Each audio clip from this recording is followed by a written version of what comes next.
I might as well just start out with this to sort of shape the show.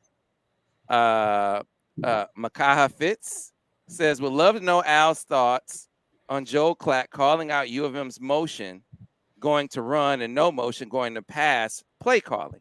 Is this on purpose to set up PSU, or is U of M just predictable? And Al, I can see you rubbing on that dome, man. It's not, you aren't rubbing talcum powder on it. You aren't trying to cut the shine. You aren't trying to cut down the buff.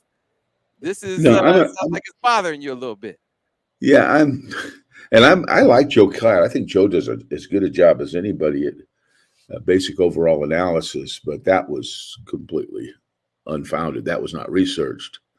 There were 28 motion plays in the game, and 14 of them were run and 14 of them were pass. Now, I guess if you wanted to individualize the style of motion, whether it was tight end motion or wide receiver motion, there may be a more applicable part of that may be true. But overall perspective, the statement was when they motion, they run, and they don't motion, they pass. There's no fact to prove that's true. And those are some of the things that as coaches you get bothered by, because it paints the coaches as doing a poor job of showing their formations and disguising their looks. The biggest mistake, or the thing that you have to, as a coach and a play caller, and when you're designing game plans, is you don't want the defense to see the look and then say, here it comes, right? You don't want them that way. And I got a good story that you'll enjoy, Sam, because coaches, and I still see this, I read a lot of the Auburn stuff because of my background there, and they're really on them hard about, well, they can predict every single play. Why are they so predictable? Why do I know what play is coming next? And I had a guy one time, and I'm not going to mention any names or who it was, to say, how can I predict every play you're running? I guess, so you know every play we're running? I goes, every time. So I brought him in, and okay, let's go watch a video. Just let's take 15 plays. And I played the play, and I stopped it right before the ball was snapped. I said, what's the play?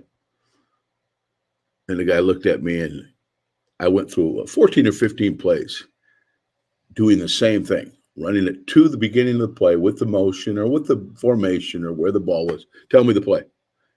You know what his percentage was, Sam? 0. 0 for 15. He did not predict one play. Okay. Now, somebody else might be better at it. They might get 2. They may even do a little better. The bottom line is sometimes that's, again, a nebulous generalization.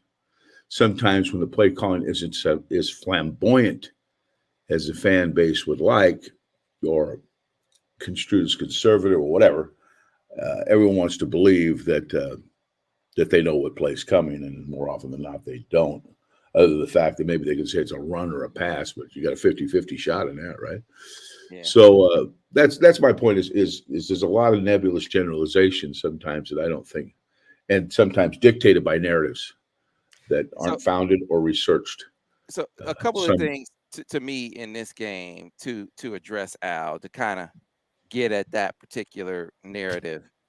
One thing that you said is important to note. Look, Indiana's front, for as challenges they are as a team, they were disruptive against the Joe Moore award-winning line last year.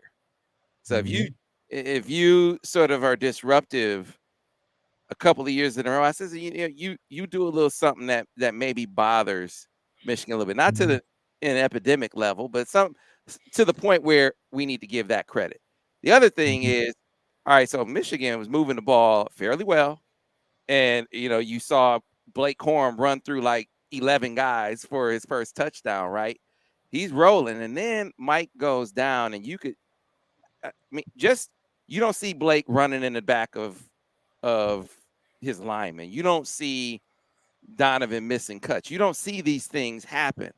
And those things happen in the aftermath of Mike going down. And I personally connected the two.